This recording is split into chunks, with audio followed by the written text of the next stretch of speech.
There is no fire, no instruments of torture, no screaming souls or boiling pits. There is only a room, 3 sofas, a bronze ornament, a bell that does not summon help, no windows, no mirrors, no darkness, no sleep. This is the hell of no exit, and it is already complete the moment we enter it. Sartre begins with subtraction. He removes everything we associate with punishment until nothing remains but presence. What is left is not pain, but exposure, not suffering, but duration. The room does not harm the body, it immobilizes the self. Hell in no exit is not an event, it is a condition. The characters expect torture because torture ends. Pain spikes, peaks, and recedes. Even agony has rhythm. Sartre denies them that mercy. Instead, he gives them permanence. The room does not escalate, it does not change, it simply continues. This is the first philosophical move of the play. Hell is not violence, it is inescapability. There are no mirrors in the room. This is not an aesthetic detail, it is a metaphysical one. Without mirrors, the self cannot confirm itself privately. Identity can no longer be rehearsed in solitude. One must rely entirely on the eyes of others to know who one is, and those eyes never close. There is no sleep in this room. Sleep would allow retreat. Sleep would permit the mind to fold inward, to reorganize, to forget. Sartre removes even that. Consciousness is uninterrupted. Awareness is eternal. Thought cannot dissolve into rest. The room is therefore not neutral space. It is a machine. It forces each character to exist continuously in relation to the others. Every gesture is seen, every hesitation is noted, every lie lingers in the air long after it is spoken. Nothing disappears, nothing is forgiven by time. This is why the decor matters. The Second Empire furniture is tasteless, mismatched, faintly ridiculous. Sartre is mocking the expectation of grandeur. Hell does not need to be dramatic. It only needs to be inescapable and intimate. The bell exists, but it is useless. The door exists, but it is closed. Authority exists, but never appears. There is no judge in the room because judgment has already been outsourced to the other people inside it. This is the fundamental terror Sartre is constructing. You are trapped, awake, and visible forever. Before we meet the characters, before we hear their crimes, before they begin to speak, Sartre has already made his claim. If hell exists, it does not punish you with pain. It punishes you by denying you solitude. And only now, only once the room is fully understood, does Sartre allow the others to enter. This story could have been a novel. It could have unfolded inside private thoughts, memories, inner monologues. But Jean-Paul Sartre refuses that refuge. He chooses theatre because theatre removes the last hiding place, interiority. On a stage, nothing counts unless it is spoken. Thoughts do not exist unless they are voiced. Intentions do not matter unless they become actions. This is not a stylistic preference, it is a philosophical weapon. Sartre's existentialism insists that we are what we do, not what we claim to be inside. A novel would have allowed the characters to explain themselves privately, to justify their actions in the soft light of introspection. Theatre denies them that mercy. Every excuse must be offered publicly. Every lie must survive contact with other people. And on stage, other people answer back. There is no narrator in No Exit, no guiding voice to interpret motives, no psychological safety net.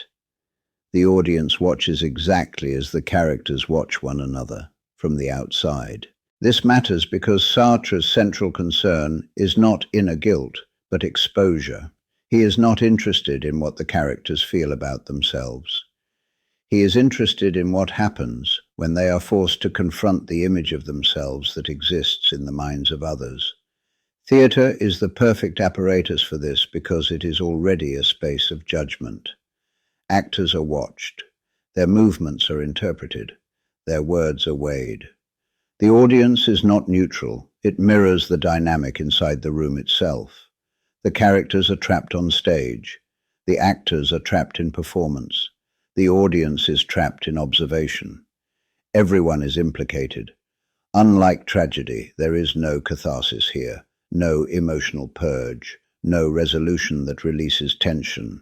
Sartre designs the play to stall, scenes repeat, arguments circle, revelations change nothing. The structure itself refuses progress. This is existential time, not narrative time. In most drama, conflict leads somewhere. In No Exit, conflict reveals something, but revelation does not liberate. Knowledge arrives too late to matter. Awareness becomes another form of punishment. By choosing theatre, Sartre also removes the illusion of depth. There are no hidden layers waiting to be uncovered that will redeem these characters. What you see is what they are. They are not misunderstood. They are accurately perceived, and that accuracy is unbearable. This is why silence is so dangerous in the play. When no one speaks, nothing advances, but judgment continues. The audience feels the weight of that silence because theatre amplifies it. Silence is not absence, it is pressure. Sartre is doing something ruthless here. He turns philosophy into a physical experience. You do not merely understand his ideas, you endure them. And only now, once the rules of the stage are clear, once interior refuge has been stripped away, does Sartre allow the first character to attempt what all of them will attempt in vain, to control how he is seen. Garcin arrives first, and that is not an accident. He believes, desperately, that he can still manage the situation, that if he speaks correctly, explains himself clearly, behaves rationally, the room will recognize him for what he wants to be. This is Garcin's fundamental error. He believes identity can be negotiated. He tells us his crime early. He was executed for desertion. He fled rather than face death. But notice how carefully he frames it. He speaks of circumstances, of confusion, of principle. He does not deny the act, but he refuses the meaning. To Garcin, the problem is not what he did. The problem is what others will call it. This is not fear of punishment. It is fear of interpretation. Garcin does not need forgiveness. He needs certification. He needs someone, anyone, to say that his cowardice was actually courage, or at least understandable weakness. Without that confirmation, his self-image collapses. This reveals Sartre's surgical precision. Garcin is not damned for cowardice. Sartre does not moralize in that way. Garcin is damned because he refuses responsibility for what his action means. In existential terms, Garcin wants freedom without authorship. He wants to have acted, but not to be the kind of person that action reveals. Throughout the play, Garcin's language circles around justification. He explains, he contextualizes, he pleads for silence when judgment threatens to crystallize. He believes that if the others stop speaking, his identity might remain fluid, but the room does not allow that. Every time Garcin appeals to reason, he is really appealing to control. He wants to choreograph how the others see him. He wants their gaze, but only on his terms. This is why he is obsessed with what they think, yet furious when they think it. Sartre is exposing a deep existential contradiction here. The desire to be known without being fixed. Garcin's torment intensifies when he realizes something far worse than condemnation. Indifference would have been survivable. Judgment is not what destroys him. What destroys him is the certainty that he will never be able to convince the others of the story he tells himself. And so Garcin does what many people do under scrutiny. He doubles down. He insists. He argues. He rationalizes. Each attempt makes his dependence clearer. By the end of the play, Garcin is reduced to a single humiliating request, that Inez believe in his courage. Not understand it, not excuse it, simply affirm it. This is existential failure in its purest form. Garcin has handed over the final authority over his identity. He is free to choose, but he has chosen to need approval. And that choice is irreversible. Sartre does not present Garcin as weak. He presents him as typical.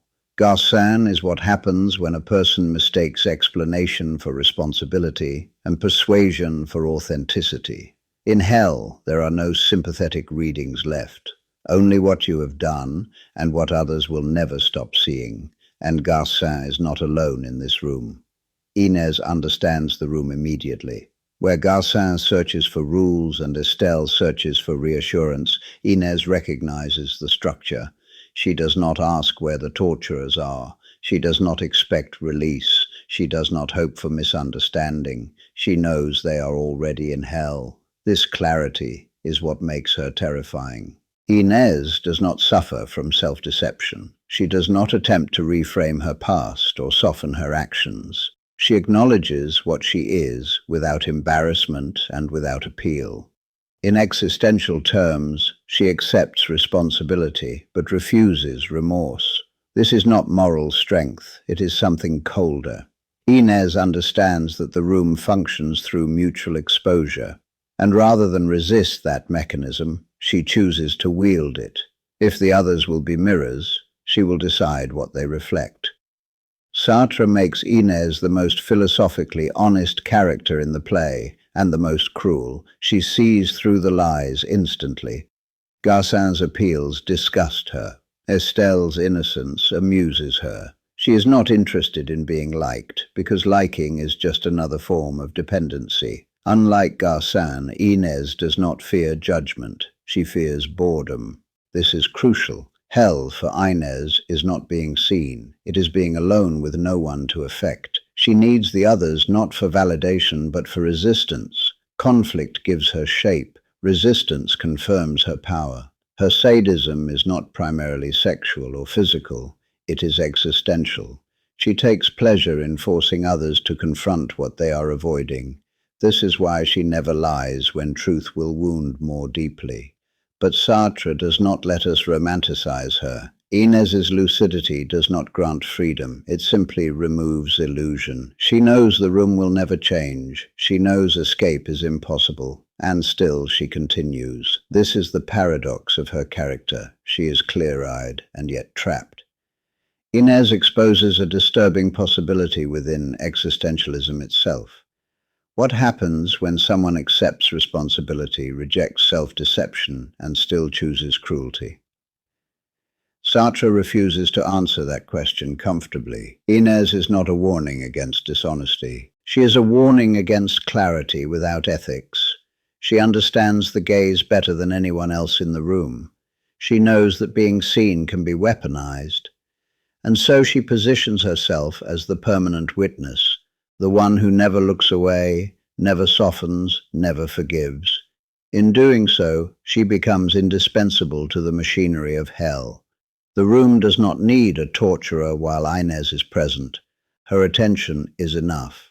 And yet, even she cannot escape the system she masters. Her power binds her to the others just as tightly as their weakness binds them to her. Hell does not reward insight. It only ensures that insight is never forgotten.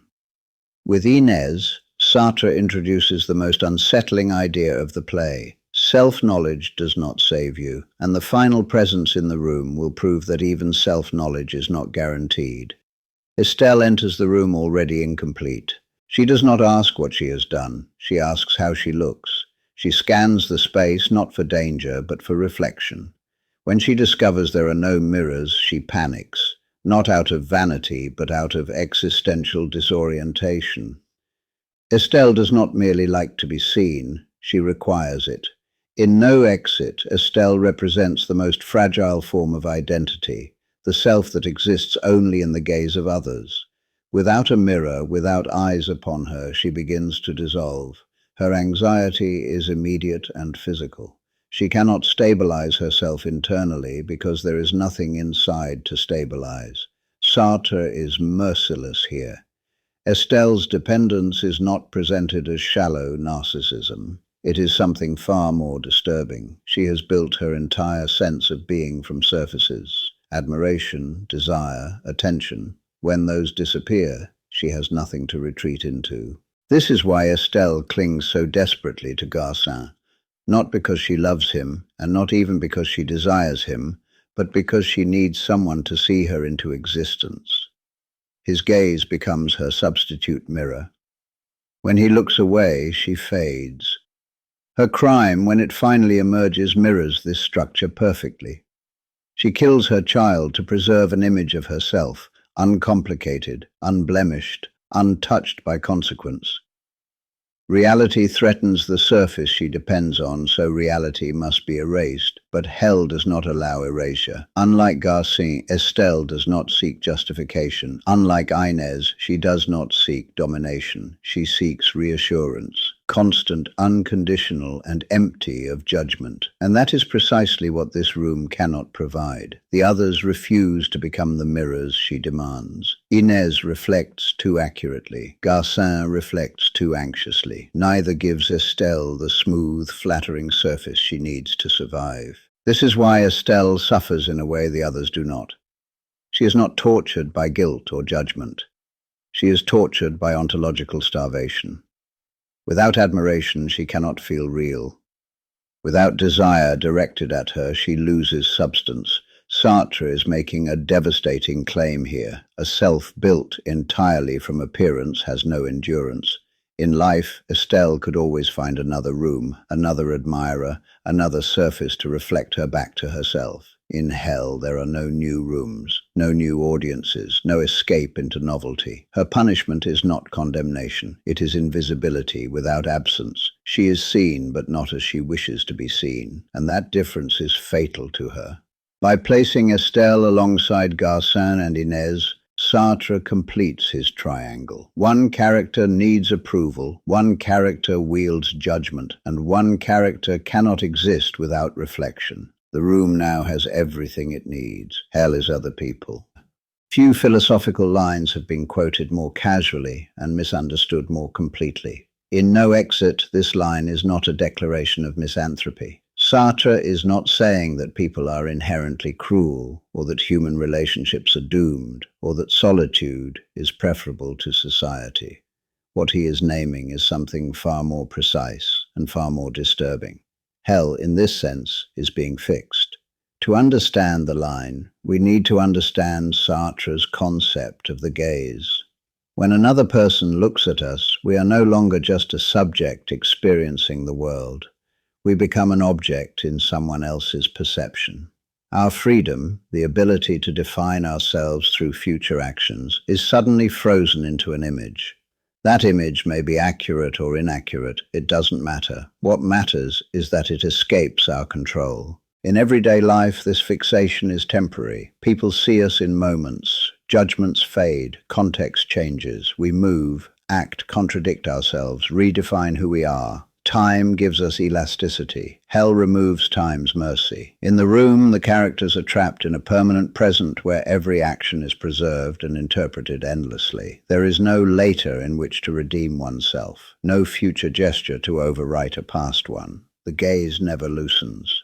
This is why other people are hell in this context, not because they hurt us, but because they complete us against our will. Garcin cannot escape being seen as a coward because the others will never stop seeing him that way. Estelle cannot survive being seen truthfully because she has no inner core to fall back on. Inez cannot stop seeing because her lucidity binds her permanently to the role of witness. Each character becomes the jailer of the others, not through cruelty, but through perception. Sartre's point is not that relationships are impossible. It is that relationships always involve risk. To be seen is to surrender some control over who you are.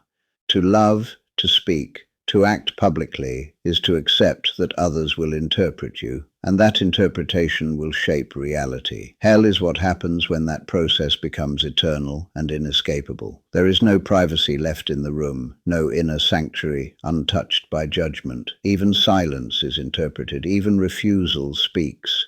This is why the line lands with such force. It crystallizes everything the audience has already felt. By the time it is spoken, hell has been fully operational for some time, and Sartre delivers it without drama, no crescendo, no flourish, just a statement of fact. Hell is not flames. Hell is not demons. Hell is being known forever, without the possibility of change. And once this is understood, another question becomes unavoidable. If hell works this way, what exactly would freedom look like? The absence of mirrors in the room is not a punishment of vanity. It is a removal of self-possession. In Sartre's philosophy, freedom depends on a fragile balance. We experience ourselves as subjects, conscious beings who act, choose, and project ourselves into the future. But the moment another person looks at us, something changes. We are no longer just acting, we are being seen acting. This is the gaze. Under the gaze of another, we become an object in their world. Our gestures solidify, our intentions are inferred, our meaning is interpreted without our consent. And once that interpretation exists, it begins to constrain us. In life, this process is tolerable because it is partial and temporary. We move between roles, we leave rooms, we meet new people. The gaze shifts and loosens. Identity remains unstable enough to be reshaped. In the room of no exit, that instability is abolished. There are no mirrors because mirrors would allow private rehearsal. A mirror lets us adjust ourselves before facing others. It offers a moment of control, a space where we can decide how we appear. Sartre removes that space entirely. The only way the characters can know themselves is through the eyes of the others. But those eyes are not neutral. They are invested. They judge. They resist manipulation. And worst of all, they remember. This is why the gaze becomes a prison. Garcin experiences it as paralysis. He cannot act freely because every possible action has already been interpreted in advance. Any attempt to prove his courage is filtered through suspicion. He is trapped in the image that already exists. Estelle experiences the gaze as starvation. She needs it to feel real, but it never returns the version of herself she wants. Each look confirms not her beauty, but her emptiness.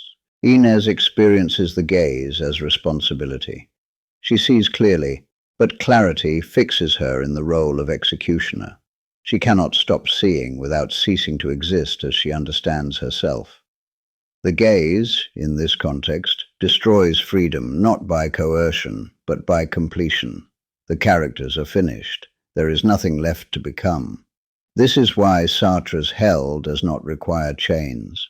Freedom has already been neutralized by permanence. The future has been closed. Without a future, choice loses its meaning.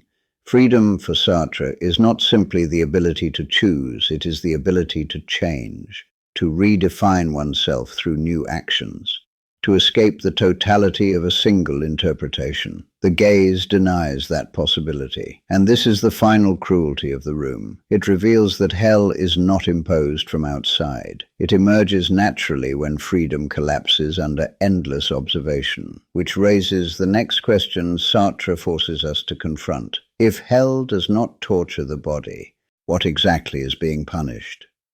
Pain is finite. Even the most extreme suffering rises, peaks, and eventually breaks. The body adapts, consciousness narrows, memory fragments.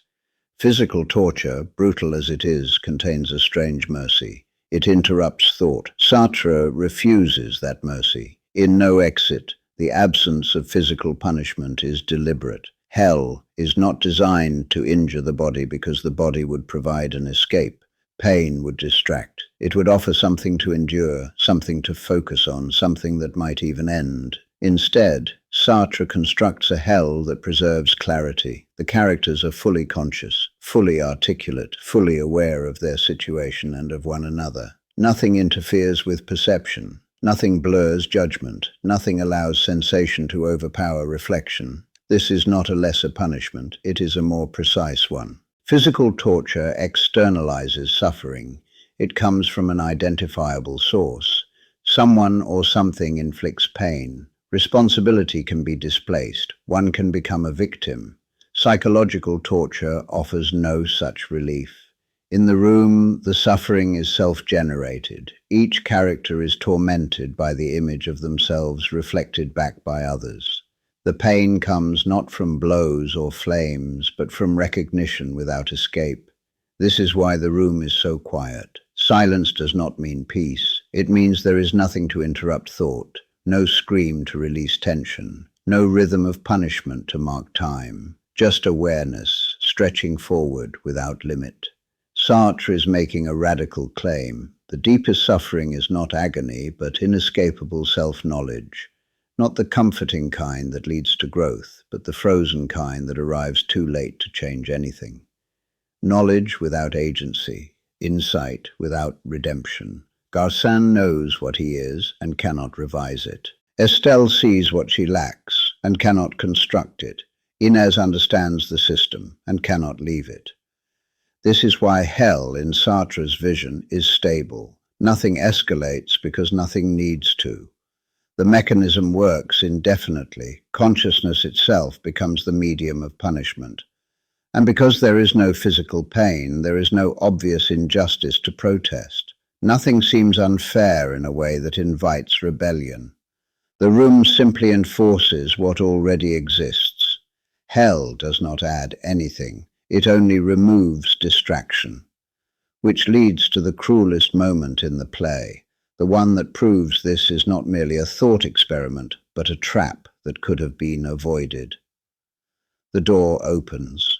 When the door opens, nothing changes. There is no rush toward freedom, no scramble, no surge of relief. The moment arrives quietly, almost casually, and that is what makes it devastating. For the first time since entering the room, escape is physically possible, and no one takes it. This is the moment that reveals the full machinery of no exit. Until now, the characters could believe they were trapped by circumstance, by architecture, by authority, by a closed door. The opening of the door removes that illusion. Garcin hesitates. He stands at the threshold and stops, not because he fears what lies beyond, but because he cannot leave without something he does not have, recognition. He needs Inez to affirm that he is not a coward. Without that affirmation, escape would feel like confirmation of the judgment he dreads. Freedom without validation is intolerable to him. Estelle cannot leave either. The outside offers no audience, no guarantee of being seen in the way she requires. Freedom without reflection is meaningless. Escape would strand her in a world where she has no substance. Inez, for her part, does not even move. She knows the truth the others are still circling. Leaving the room would not undo what has been revealed. They would carry the gaze with them. Judgment has already been internalized. The door opens, but hell has already relocated. This is Sartre's most ruthless move. He demonstrates that hell is not enforced by barriers, but by dependencies. The characters are not prisoners of the room. They are prisoners of one another and of the meanings they have accepted. The possibility of escape exposes the final layer of responsibility. No guards intervene, no force restrains them. They remain because leaving would require a freedom they are unwilling to claim. This is not fate, it is choice. Sartre is careful here. He does not suggest that freedom is easy or painless. He suggests something harsher, that freedom is possible only when one accepts being seen without control. Garcin cannot accept that. Estelle cannot survive it. Inez cannot desire it. And so the door closes, not with a slam, but with quiet inevitability. The room no longer needs walls. Hell has become internal. And now, with escape denied not by force but by fear, Sartre returns to the final question. Why must they remain together? If the room allowed solitude, hell would collapse. This is the final structural necessity of no exit. The characters must remain together, not for cruelty, but for function. Separation would reintroduce something the system cannot tolerate, reflection without judgment. To be alone is not simply to be unobserved. It is to regain access to time. Solitude allows memory to rearrange itself. It allows narrative to soften. It allows the self to rehearse alternatives, to imagine who one might become next. Hell cannot permit that. In the room, there is no true privacy. Even silence is shared. Even stillness is witnessed. The presence of others prevents the inward turn that might loosen identity's grip. This is why Sartre denies sleep. Sleep would create intervals of absence, moments when the gaze relaxes and consciousness withdraws. Even dreams would offer symbolic escape. Hell cannot risk that elasticity. The characters try to negotiate distance, they propose silence, they attempt withdrawal. But every strategy fails because proximity is not spatial, it is existential. They remain bound by attention. Garcin wants silence so he can preserve ambiguity. Estelle wants isolation until she is desired again. Inez wants presence because absence would end her power. Each desire contradicts the others, ensuring that no stable arrangement can ever form. The room is not chaotic, it is perfectly balanced to sustain tension. This is why the furniture never moves. Physical rearrangement would suggest progress. The room resists change at every level. Time does not advance. Relationships do not resolve. Insight does not liberate. Hell is not dynamic. It is static, and this stasis exposes Sartre's most unsettling claim. Torment does not require action. It only requires that nothing ever ends. Aloneness would introduce endings. Conversation would conclude. Judgment would fade. Hell survives by refusing closure. This is why the characters cannot be allowed to exit separately, or retreat into corners, or dissolve into silence. The system requires constant mutual reference. Each character's identity is maintained by the other's attention. They are mirrors that cannot be covered. And at this point, Sartre's play makes a quiet turn. It stops being about these three people in particular and becomes something broader, something uncomfortably familiar. Because the room is not supernatural, it is social. By now, the room no longer feels supernatural. That is deliberate. Jean-Paul Sartre is not interested in the architecture of hell. He is interested in the structure of ordinary human life. Specifically, what happens when our sense of self becomes permanently dependent on how we are seen. The afterlife setting is camouflage. Nothing essential to no exit requires death. The room could exist anywhere people are locked into fixed roles, public life, intimate relationships that cannot be renegotiated, reputations that never reset, identities that harden under constant observation. Sartre is diagnosing a social condition. The characters suffer because they cannot escape being defined by others, and because they have already accepted that definition as authoritative. Hell works only because each character has already surrendered part of their freedom before they ever enter the room. Garcin surrendered his freedom when he decided that courage had to be recognized to be real. Estelle surrendered hers when she allowed desire to replace selfhood. Inez surrendered hers when she chose domination over reciprocity. Hell does not create these failures, it preserves them. This is Sartre's warning. If you allow your identity to solidify entirely in the eyes of others, you build the conditions of hell in advance. The room merely removes distraction, it reveals what was already operative. The danger Sartre is pointing to is not other people themselves, but irrevocable judgment. When a person becomes nothing more than a story that cannot be revised, freedom collapses. When relationships cease to allow change, they become prisons. This is why no exit feels so modern. We live surrounded by gaze, by records, screenshots, archives, reputations that persist long after the moment that created them. The possibility of reinvention shrinks as visibility increases, judgment becomes permanent, and identity calcifies. Sartre saw this coming. He is not arguing for solitude. He is arguing for ethical relations, relationships that allow the other to remain unfinished, to change, to contradict who they were yesterday. Hell begins when we deny one another that openness, and that is why the play ends without transformation. No lessons are learned, no characters grow. Growth would require a future, and the room forbids it. Sartre does not comfort the audience with hope. He offers something harsher, responsibility. If hell is other people, it is because we allow ourselves and others to become fixed. And that leaves only one thing to examine. Not how the play ends, but why it must end this way. The play ends without movement. No revelation frees anyone. No punishment escalates. No forgiveness appears. There is only recognition. When Garcin says, "Well, let's get on with it," he is not expressing courage or resignation. He is acknowledging something more disturbing, that nothing new will happen, that the cycle is complete, that hell does not require innovation to continue functioning.